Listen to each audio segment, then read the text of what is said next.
നമസ്കാരം. ക്ലാസ് റൂമിൻ്റെ ഒരു പുതിയ വീഡിയോയിലേക്ക് ഏവർക്കും സ്വാഗതം. അപ്പോൾ നമ്മൾ ഈ മാപ്പിൻ്റെ യൂണിറ്റിൽ 2 പാർട്ട് അപ്ലോഡ് ചെയ്തിട്ടുണ്ട്. ഇത് 3ാമത്തെ പാർട്ട് വീഡിയോ ആണ്. നമ്മൾ പഠിച്ചുകൊണ്ടിരിക്കുന്നത് factors that help in map reading. Map റീഡിങ്ങിന് നമ്മളെ ഹെൽപ്പ് ചെയ്യുന്ന മാപ്പ് റീഡിങ്ങിന് വേണ്ടി നമ്മളെ ഹെൽപ്പ് ചെയ്യുന്ന ഫാക്ടേഴ്സ് ഏതൊക്കെയാണെന്നാണ്. അപ്പോൾ അതിൽ നമ്മൾ 1ാമത്തെ നോക്കി, ടൈറ്റിൽ നോക്കി, സ്കെയിൽ നോക്കി.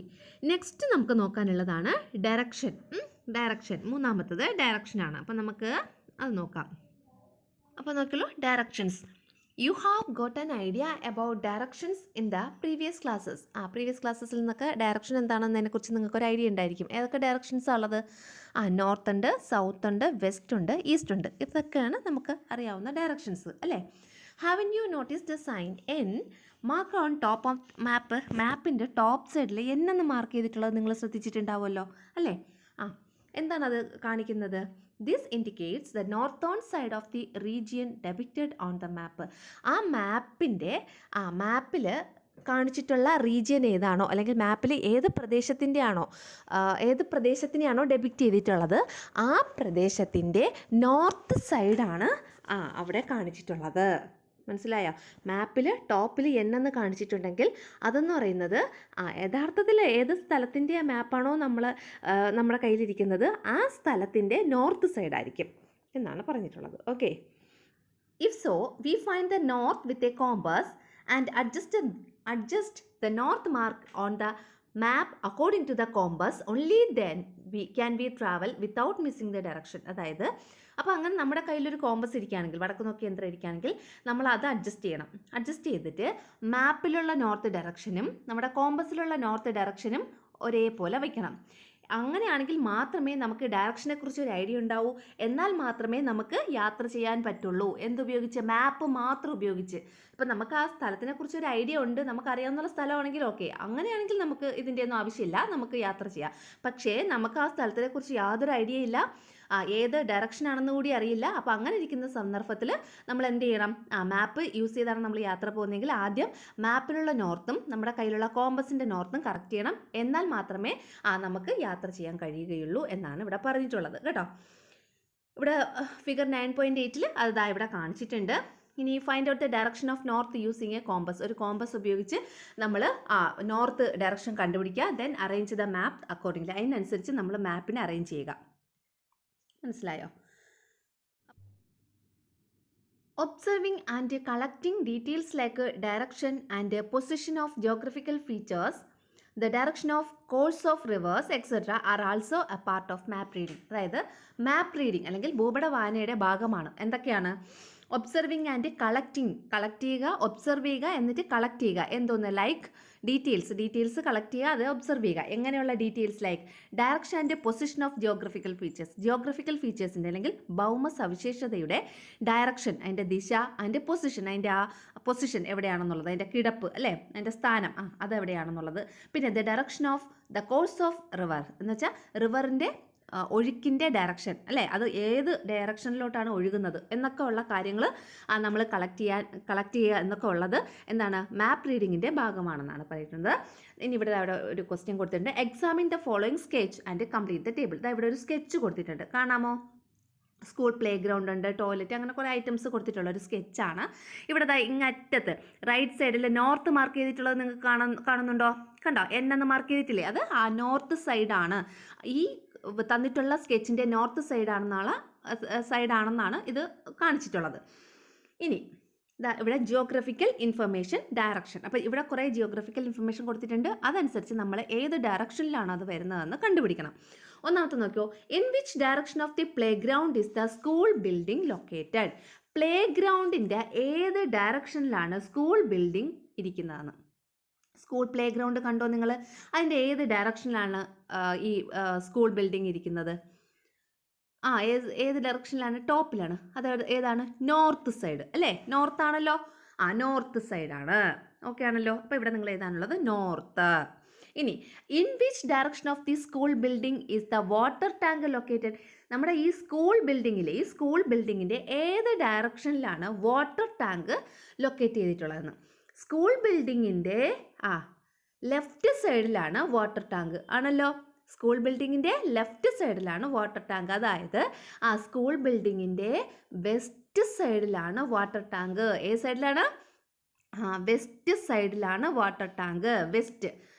അപ്പോൾ സ്കൂൾ ബിൽഡിങ്ങിൻ്റെ വെസ്റ്റ് സൈഡിലാണ് വാട്ടർ ടാങ്ക്. അപ്പോൾ ഇവിടെ നിങ്ങൾ വെസ്റ്റ് എന്ന് എഴുതാം. To which direction you should move from the school building to reach the toilet.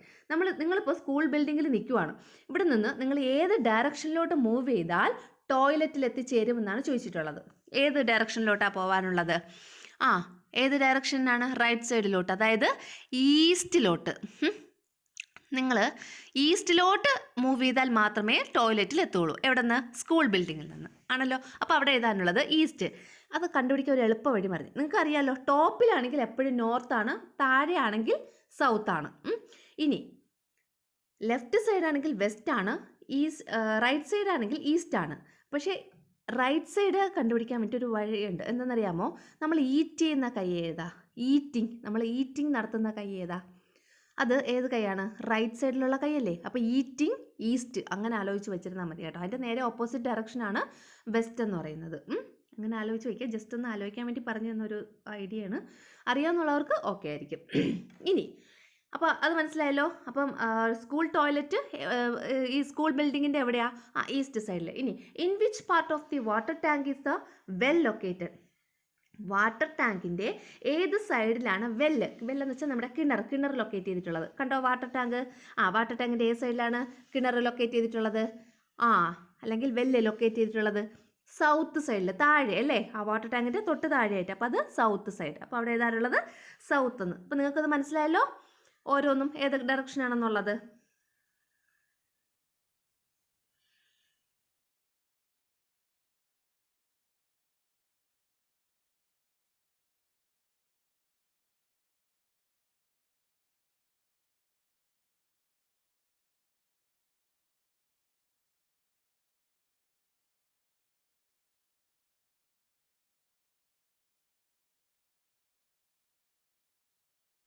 അടുത്തത് ഈ ബോക്സിൽ കൊടുത്തിട്ടുള്ളത് ഡയറക്ഷൻ ഫൈൻഡ് ചെയ്യാനുള്ള ഒരു ഗെയിം കളിക്കാനാണ്. ഒരു സ്കെച്ച് എടുക്കുക അല്ലെങ്കിൽ മാപ്പ് എടുക്കുക. എന്നിട്ട് അതിൻ്റെ അകത്ത് ഇങ്ങനെ ഓരോ സ്ഥലങ്ങൾ പറയുക. അത് ഏത് ഡയറക്ഷനിലാണ്, അത് അല്ലെങ്കിൽ രണ്ട് സ്ഥലങ്ങൾ തമ്മിലുള്ള ഡിസ്റ്റൻസ് എത്രയാണ്, അങ്ങനെയൊക്കെയുള്ള കാര്യങ്ങൾ വെച്ചിട്ട് ഒരു ഗെയിം കളിക്കാനാണ് പറഞ്ഞിട്ടുള്ളത്. അതിൽ വേറെ വലിയ കാര്യങ്ങളൊന്നുമില്ല. അടുത്ത നമ്മുടെ ഫാക്ടർ, മാപ്പ് റീഡിങ്ങിനുള്ള അടുത്ത ഫാക്ടർ എന്ന് പറയുന്നത് കൺവെൻഷണൽ കളേഴ്സ് ഓർ സൈൻസ്. അംഗീകൃത ചിഹ്നങ്ങളും നിറങ്ങളും. അതാണ് മാപ്പ് റീഡിങ് നിങ്ങൾ ചെയ്യുവാണെങ്കിൽ നിങ്ങൾക്ക് മനസ്സിലാക്കേണ്ട ഒട്ടനവധി കാര്യങ്ങൾ ഇതിൻ്റെ അകത്ത് പറഞ്ഞിട്ടുണ്ട്. We know that various manmade and natural phenomena on the surface of the earth are illustrated in മാപ്പ്.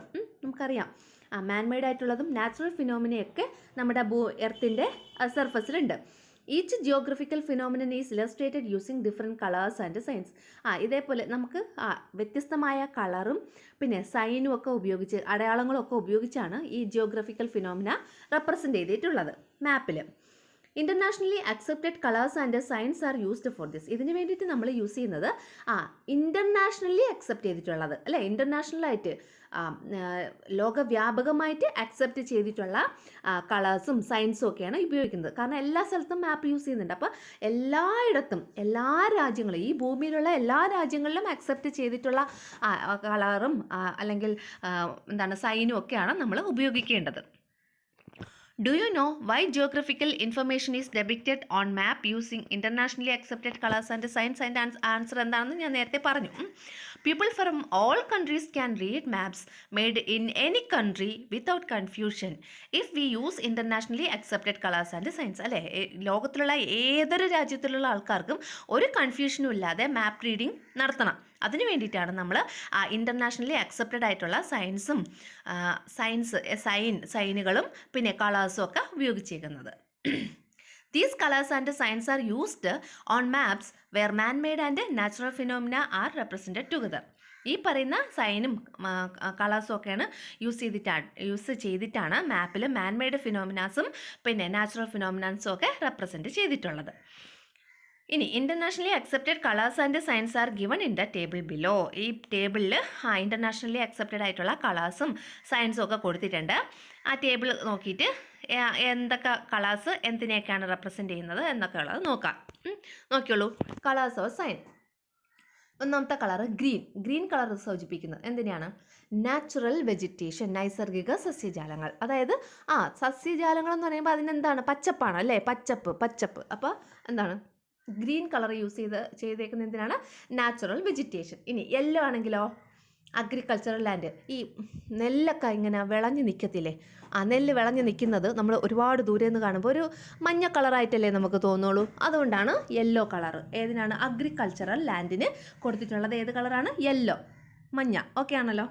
ഇനി റെഡ് കൊടുത്തിട്ടുള്ളത് ഹാബിറ്റാറ്റ്സ്, റോഡിനും പിന്നെ വാസസ്ഥലങ്ങളും, നമ്മൾ താമസിക്കുന്ന സ്ഥലങ്ങളില്ലേ, വാസസ്ഥലങ്ങൾക്കും റോഡിനും നമ്മൾ കൊടുത്തിട്ടുള്ള കളറ് റെഡാണ്. ഇനി ബ്ലാക്ക് കൊടുത്തിട്ടുള്ളത് railway lines, latitudes, longitudes, telephone line.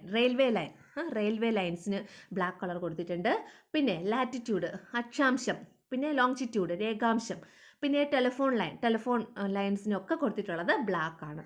അടുത്തത് ബ്ലൂ എന്ന് പറയുമ്പോൾ നമുക്കറിയാം ബ്ലൂ കളർ എന്തിനാണ് കാണിക്കുന്നത്? വെള്ളത്തിൻ്റെ സാന്നിധ്യത്തെയാണ് അല്ലേ? അപ്പോൾ water bodies blue. Then brown എന്ന് പറയുന്നത് Rocky surfaces, sand dunes, mountains, പർവ്വതങ്ങൾ. മൗണ്ടെയ്ൻസ് എന്ന് വെച്ചാൽ പർവ്വതങ്ങൾ, സാൻഡ് ഡ്യൂൺസ് മണൽക്കുന്നുകൾ, പിന്നെ റോക്കി സർഫസസ് കല്ല് ഒക്കെ ഉള്ള പ്രദേശം. അപ്പോൾ ഇതിനെയൊക്കെ കാണിക്കാൻ വേണ്ടിയിട്ടാണ് നമ്മൾ ബ്രൗൺ യൂസ് ചെയ്യുന്നത്. അപ്പോൾ ബ്രൗൺ യൂസ് ചെയ്യുന്നത് എന്തിനൊക്കെയാണ്? Rocky surfaces, sand dunes, mountains ഒക്കെ കാണിക്കാൻ വേണ്ടിയിട്ട് ബ്രൗൺ. ഇത്രയാണ് കളേഴ്സ് എന്ന് പറയുന്നത്. അപ്പോൾ ഏതൊക്കെ കളേഴ്സാണ് ഉള്ളത്? മൊത്തം 6 കളേഴ്സാണുള്ളത്. ഗ്രീൻ എന്തിനാണ്? നമുക്ക് ആ കളർ കിട്ടുമ്പോൾ തന്നെ നിങ്ങൾ ഓർത്തെടുക്കാൻ ശ്രമിക്കുക, ടെസ്റ്റിൽ നോക്കാതെ. Green natural vegetation. എന്താണ്? Natural vegetation. Yellow agricultural land. Red ഹാബിറ്റാറ്റും റോഡും. പക്ഷേ റെയിൽവേ ലൈൻ എന്താ? റോഡിനെ കാണിക്കാൻ റെഡും റെയിൽവേ ലൈനിനെ കാണിക്കാൻ ബ്ലാക്കും ആണ് കേട്ടോ. റെയിൽവേ ലൈനിന് ബ്ലാക്ക്. പിന്നെ ലാറ്റിറ്റ്യൂഡ് ബ്ലാക്ക് വേറെ എന്തിനൊക്കെ കാണിക്കുന്നു? ലാറ്റിറ്റ്യൂഡ്, ലോങ്ജിറ്റ്യൂഡ്, പിന്നെ telephone line, railway line. Blue എന്ന് പറയുന്നത് വാട്ടർ ബോഡീസ് ആണ്. Brown Rocky surfaces, sand dunes, പിന്നെ മൗണ്ടെയ്ൻസ് ഒക്കെ കാണിക്കാൻ ബ്രൗൺ. ഓക്കെ ആണല്ലോ. ഇനി നമുക്ക് സൈൻസ് നോക്കാം, ഓരോ സൈനുകൾ എന്തിനൊക്കെയാണെന്നുള്ളത്. 2 റെഡ് ലൈൻ കാണിച്ചാൽ അതിൻ്റെ അർത്ഥം ടാർ ചെയ്തിട്ടുള്ള റോഡാണ് 2 റെഡ് ലൈൻ. ഇനി ഒരു ലാഡർ പോലെ കൊടുത്തേക്കുന്നുണ്ടോ? അത് റെയിൽവേ ലൈൻ. അത് കണ്ടാലേ അറിയാം. റെയിൽവേ ലൈൻ ഇങ്ങനെയാണല്ലോ ഇരിക്കുന്നത്. ഇനി ചെറിയൊരു ലൈൻ, ബ്ലൂ ലൈൻ വരച്ചിരുന്ന അതിൻ്റെ അർത്ഥം സ്ട്രീം. പിന്നെ ഒരു ബ്ലൂ ലൈൻ വരയ്ക്കുക, അതിൻ്റെ അകത്ത് വേറൊരു ബ്ലൂ ലൈൻ കൊണ്ടുവന്ന് മുട്ടിച്ച് അതിൻ്റെ അർത്ഥം അതൊരു റിവറാണ്. സ്ട്രീം എന്ന് വെച്ചാൽ അരുവി, റിവർ എന്ന് വെച്ചാൽ നദി അല്ലേ? നദി എന്ന് പറയുമ്പോൾ വലിയ നദിയാണ് അല്ലേ? സ്ട്രീം എന്ന് വെച്ചാൽ ചെറിയൊരു നദി. ഇനി ചർച്ച്, ഒരു കുരിശൊക്കെ മുകളിലുണ്ടെങ്കിൽ അത് ചർച്ച്. ടെമ്പിൾ കണ്ടോ? ഇത് നിങ്ങൾ നോക്കി വെക്കുക കേട്ടോ. പിന്നെ മോസ്ക് കണ്ടല്ലോ. പിന്നെ കുറേ റെക്റ്റാങ്കിൾ ഇങ്ങനെ അടുത്തടുത്ത് റെഡ് കളറിൽ വരച്ച് വെച്ചിരുന്ന അതിൻ്റെ അർത്ഥം ഹാബിറ്റാറ്റ്സ് എന്നാണ്. PO എന്ന് കാണിച്ചാൽ അത് പോസ്റ്റ് ഓഫീസ്. പിന്നെ ഒരു ബ്ലൂ വട്ടമാണെങ്കിൽ അത് വെല്ല്. PS ആണെങ്കിൽ പോലീസ് സ്റ്റേഷൻ. അതറിയാലോ. PS എന്ന് വെച്ചാൽ പോലീസ് സ്റ്റേഷൻ. Then fort. പിന്നെ ബ്രിഡ്ജിൻ്റെ സിമ്പിൾ കണ്ടോ? പോണ്ടിൻ്റെ സിമ്പിൾ. ട്രയാങ്കിൾ ആണെങ്കിൽ ട്യൂബ് വെല്ല്. പിന്നെ ഇങ്ങനെ ഒരു പോലെ അടുത്തടുത്ത് വരയ്ക്കുവാണെങ്കിൽ അത് സെമിത്തേരി. ഇങ്ങനെയൊക്കെയാണ് കൺവെൻഷണൽ സയൻസ് ആൻഡ് കളേഴ്സ് എന്ന് പറയുന്നത്. അടുത്ത given a side is a sketch that depicts the geographical information using different colours and signs. സൈഡിലൊരു സ്കെച്ച് തന്നിട്ടുണ്ട്, കാണാവോ? ഫിഗർ 9.11 ഈ സ്കെച്ചിൽ വ്യത്യസ്തമായിട്ടുള്ള കളറും സൈനുകളും ഒക്കെ ഉപയോഗിച്ച് ജിയോഗ്രഫിക്കൽ ഇൻഫർമേഷനാണ് തന്നിട്ടുള്ളത്. കുറേ സയൻസും പിന്നെ കളറൊക്കെ ഉപയോഗിച്ചിട്ടുള്ള ഒരു ജിയോഗ്രഫിക്കൽ ഇൻഫർമേഷനാണ് തന്നിട്ടുള്ളത്. Examine the sketch. ഈ സ്കെച്ച് നമ്മൾ നന്നായിട്ട് നിരീക്ഷിക്കുക. എന്നിട്ട് ഇതിൻ്റെ അകത്തുള്ള കളറും സൈനും ഒക്കെ ഐഡൻറ്റിഫൈ ചെയ്ത് അത് റെപ്രസെൻറ്റ് ചെയ്യുന്നത് എന്തിനെയാണ് എന്നുള്ളത് നമ്മൾ എഴുതണം. ഇവിടെ ഒരു ടേബിൾ തന്നിട്ടുണ്ട്, കണ്ടോ? ഇതെവിടെ നോക്കിയോളൂ. ഈ ടേബിളിൽ 2 റെഡ് ലൈൻ കാണിച്ച് അതിൻ്റെ അർത്ഥം എന്താണ്? അത് ടാർഡ് റോഡാണെന്നാണ്. ടാർ ചെയ്ത റോഡ്. അടുത്ത സിമ്പിൾ കണ്ടോ? അതെന്ന് പറയുന്നത് റെയിൽവേ ലൈനിൻ്റെ സിമ്പിളാണ്. പിന്നെ റിവറിൻ്റെ സിമ്പിൾ കണ്ടല്ലോ. ബ്രിഡ്ജിൻ്റെ സിമ്പിളുണ്ട്. ഫോർട്ട്. ദെൻ ട്യൂബ് വെൽ എന്ന് വെച്ചാൽ കുഴൽ കിണർ. അതാണ് ട്രയാങ്കിൾ വെച്ച് കാണിക്കുന്നത്. പിന്നെ സെമിത്തേരി, പോണ്ട് കണ്ടല്ലോ. അപ്പോൾ ഇത്രയും കാര്യങ്ങളാണ്, ഇത്രയും സിമ്പിൾസും സയൻസും ഒക്കെയാണ് ഇതിലുള്ളത്. നമ്മൾ മുകളിൽ കാണിച്ച ആ സ്കെച്ചിൽ ഉണ്ടായിരുന്നത് കേട്ടോ. നെക്സ്റ്റ് മാപ്പ് റീഡിങ്ങിൻ്റെ ഭാഗമായിട്ടുള്ള ഫാക്ടർ എന്ന് പറയുന്നത് ഇൻഡെക്സ്. എന്താണ് ഇൻഡെക്സ്?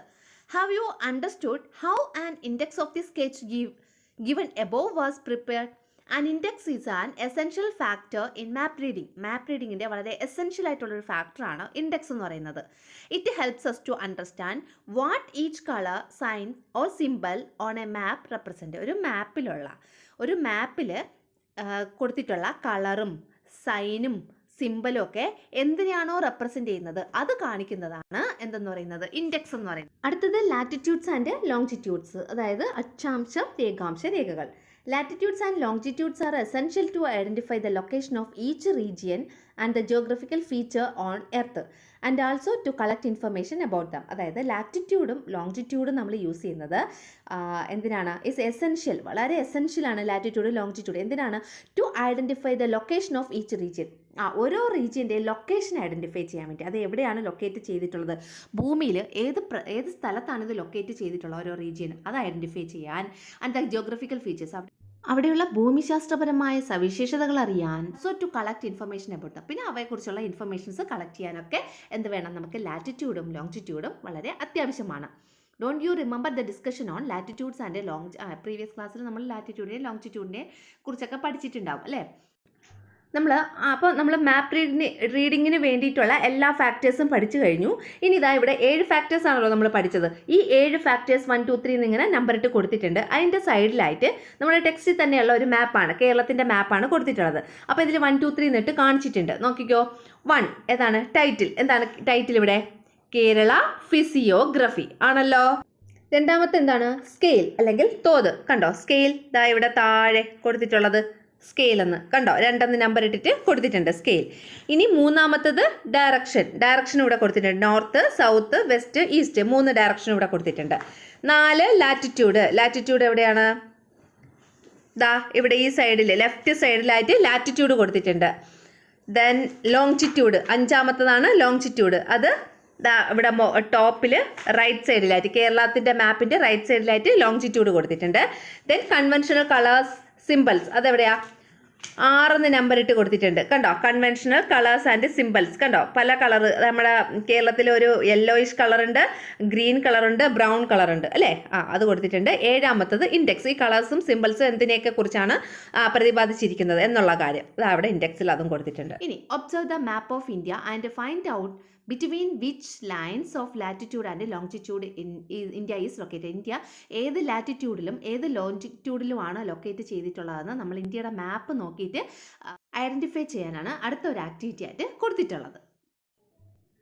ഇന്ത്യയുടെ മാപ്പ് നോക്കിയിട്ട് നമുക്ക് ലാറ്റിറ്റ്യൂഡും ലോങ്ജിറ്റ്യൂഡും ജസ്റ്റ് ഒന്ന് മാർക്ക് ചെയ്യാം.